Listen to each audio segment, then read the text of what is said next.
Actually Kanpur का ही घटना है कि वहाँ पे संरक्षण गृह में जो लड़कियाँ हैं जो रखे गए हैं वहाँ पे बच्चे जो किसी भी तरीके से अनाथ बच्चे होते हैं, आप जानते हो नारी निकेतन होते हैं, नारी सुधार गृह होते हैं, कई तरीके की संस्थाएं होती हैं। जो हमारे सिस्टम है, हमारा संविधान कहता है कि आप ऐसा काम करेंगे, आप 14 साल से नीचे के बच्चे को आप रोज़ मतलब आप उनसे काम नहीं करवा सकते, तो इसी के अंतर्गत है। तो वहाँ पे कुछ एक संख्या में लड़कियाँ जो हैं, ये तो जायज़ पक्ष हैं जो सामने आए हैं। वो हो सकता है कि इससे ज़्यादा भी HIV पॉजिटिव हो सकती हैं, उससे ज़्यादा महिलाएं भी गर्भवती हो सकती हैं, लेकिन ये तो जस्ट एक इतना कहने भर के लिए आया है। अगर आप मामले की जांच अगर सरकार करेगी तो ये स्थिति उससे भी भयावह निकलेगी।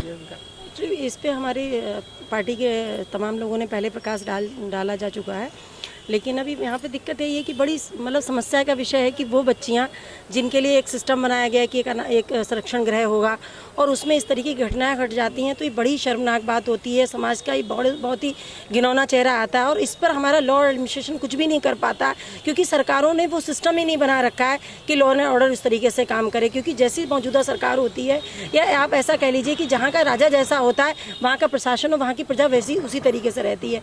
तो ये बड़ी मतलब शर्मनाक वाली बात है।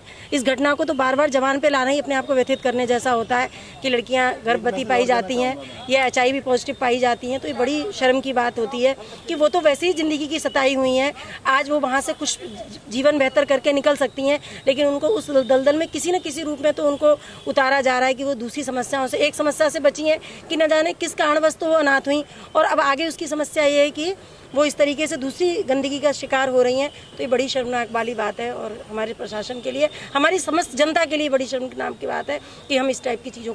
देखिए, मैं रीता बलाटिया एडवोकेट और प्रदेश में हूँ, महिला प्रकोष्ठ में।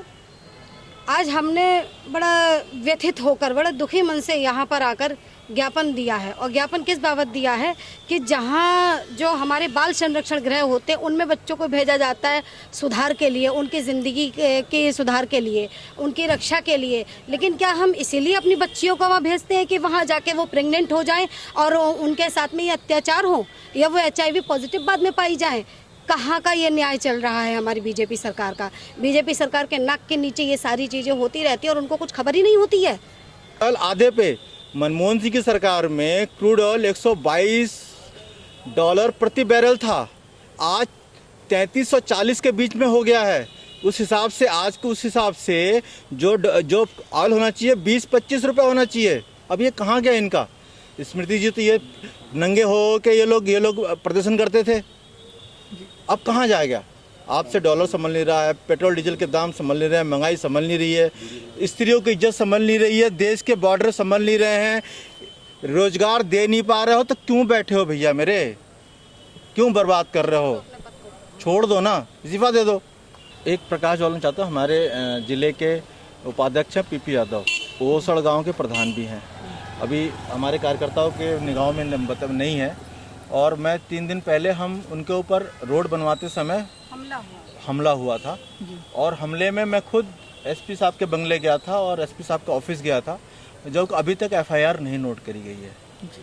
और आप लोग के संज्ञान में इसलिए डाला जा रहा है कि हो सकता है अगर वो FIR नहीं लॉन्च हुई, क्योंकि उन पर हमला हुआ है, वो प्रधान नहीं है, वो हमारे ज़िले के उपाध्यक्ष हैं, तो हम इस घटना को लेकर हो सकता है हम बहुत बड़ा आंदोलन खड़ा कर दें।